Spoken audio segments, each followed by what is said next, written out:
Prezado estudante, nesta aula você vai aprender que a retirada das impurezas de um lote de grãos e sua classificação é feita com base na utilização das diferenças físicas dos materiais que compõem o lote original, como grãos perfeitos, impurezas ou materiais estranhos e outros.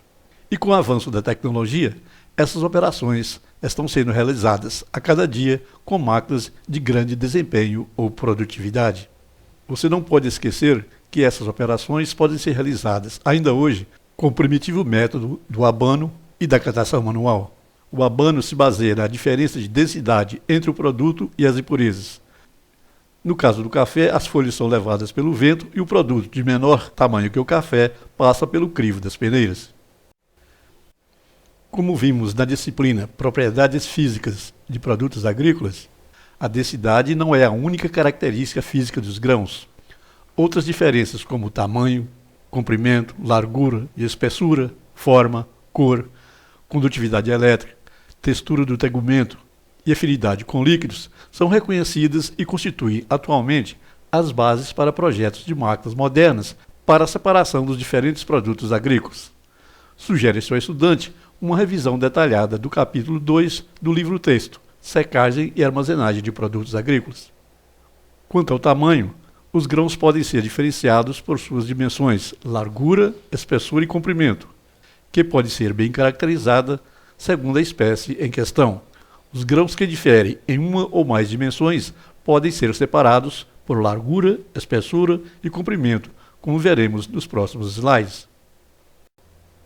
De modo geral, quando a largura é a única dimensão variável, isto é, quando o comprimento e a espessura são iguais, os grãos podem ser separados nas peneiras de crivos circulares ou de malhas quadradas, que podem ser planas, como nas máquinas de ventilador e peneira, ou cilíndricas alveoladas, como as usadas no classificador por largura, como será visto mais adiante.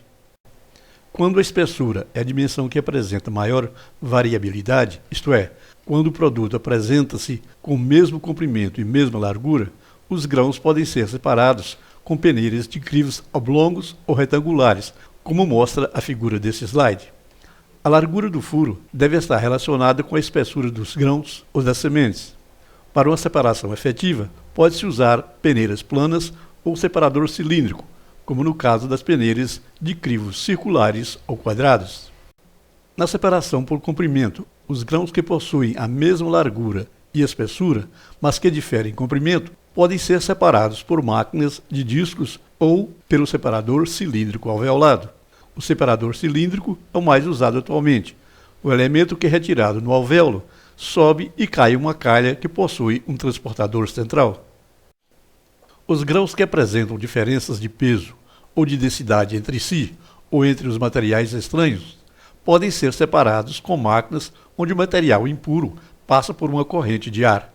Nessa passagem, o componente de baixa densidade será carreado pelo fluxo de ar e os grãos pesados passam por um sistema contendo uma mesa decimétrica, ou ainda por um sistema em leite fluidizado.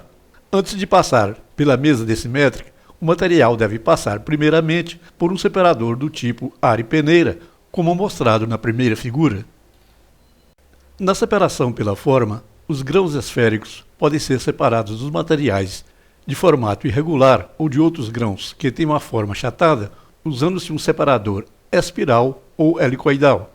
Esse equipamento não possui partes móveis, mas permite que sementes esféricas rolem com mais facilidade sobre um plano inclinado ou em forma de espiral. Com maior velocidade de descida, as sementes esféricas, com maior força centrífuga, são descarregadas para uma espiral inferior, onde são separadas.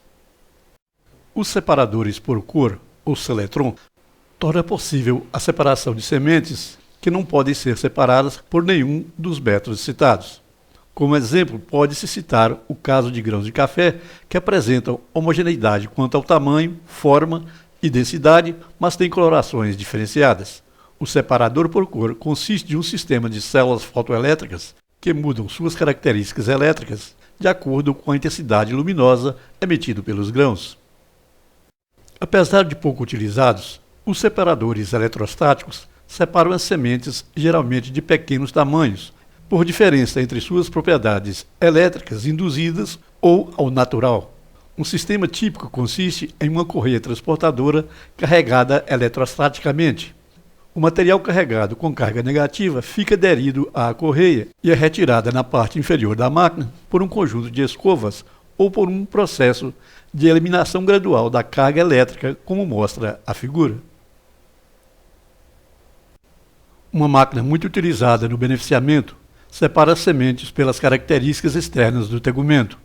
O modelo especial consiste basicamente de 2 cilindros inclinados, recoberto por tecidos aveludados ou uma flanela. Os cilindros giram em sentidos contrários e sob determinada velocidade angular para cada tipo de semente. Para serem separadas, as sementes são colocadas entre os cilindros na parte mais alta da inclinação.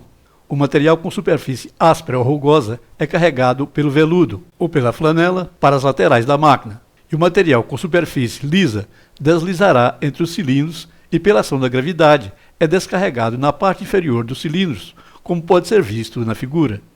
Como em outras máquinas de separação, é necessário que o material passe antes por uma máquina de ventilador e peneira.